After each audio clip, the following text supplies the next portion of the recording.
حضرت یونس علیہ السلام کا سبق آموز قصہ۔ دنیا کی واحد قوم جو آسمانی عذاب سے بچ نکلی، مگر کیسے؟ اصل حقیقت دیکھ لیجئے۔ بسم اللہ الرحمن الرحیم۔ السلام علیکم۔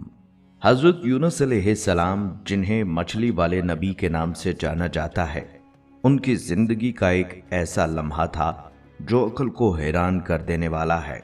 ایک نبی جو اپنی قوم کو اللہ کی طرف بلاتے رہے، اچانک ایک ایسی آزمائش میں مبتلا ہو گئے جو دنیا میں کسی اور کے ساتھ نہ ہوئی۔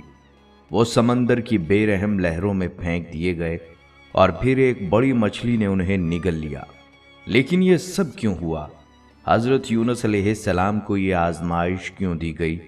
وہ مچھلی کے پیٹ میں کتنے دن تک زندہ رہے، وہاں کیا کرتے رہے، اور سب سے بڑھ کر وہ مچھلی کے پیٹ سے باہر کیسے نکلے؟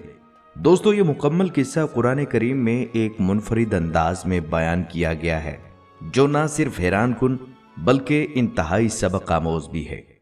حضرت یونس علیہ السلام اللہ کے برگزیدہ نبی تھے، جن کا ذکر قرآن مجید میں سورۃ النساء، سورۃ الانعام، سورہ یونس، سورہ صافات، سورہ انبیاء اور سورہ قلم میں موجود ہے۔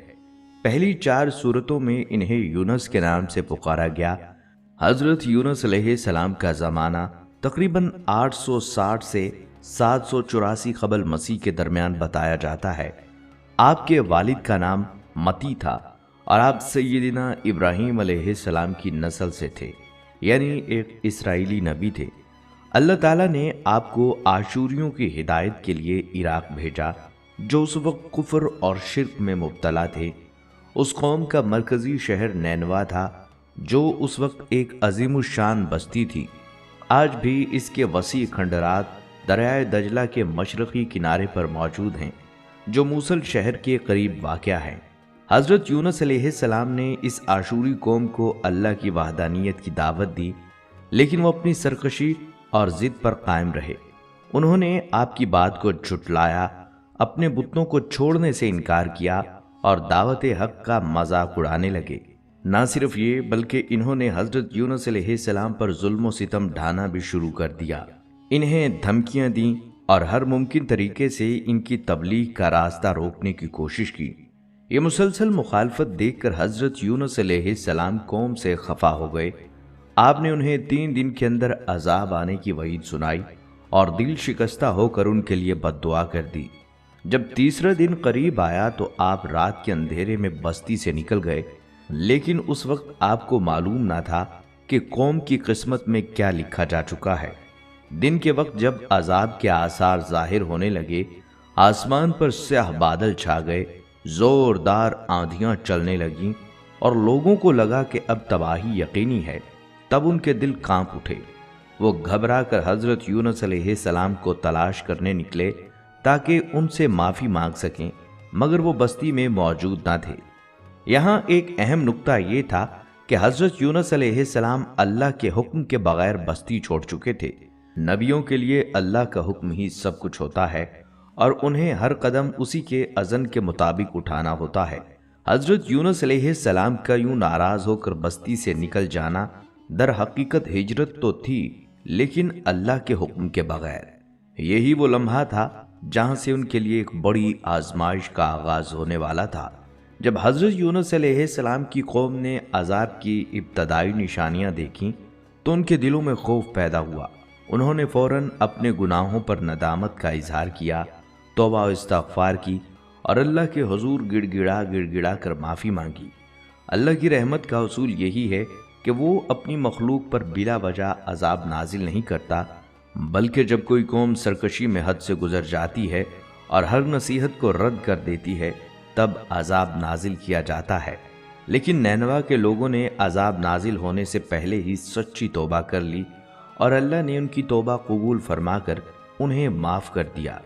ادھر حضرت یونس علیہ السلام، جو اپنی قوم کی ہٹ دھرمی اور سرکشی سے دل برداشتہ ہو کر نینوا سے نکل چکے تھے، فرات کے کنارے جا پہنچے۔ وہاں انہوں نے ایک مسافروں سے بھری کشتی دیکھی جو روانگی کے لیے تیار تھی۔ حضرت یونس علیہ السلام کشتی میں سوار ہو گئے اور کشتی نے دریائے فرات کے پانیوں پر سفر شروع کر دیا۔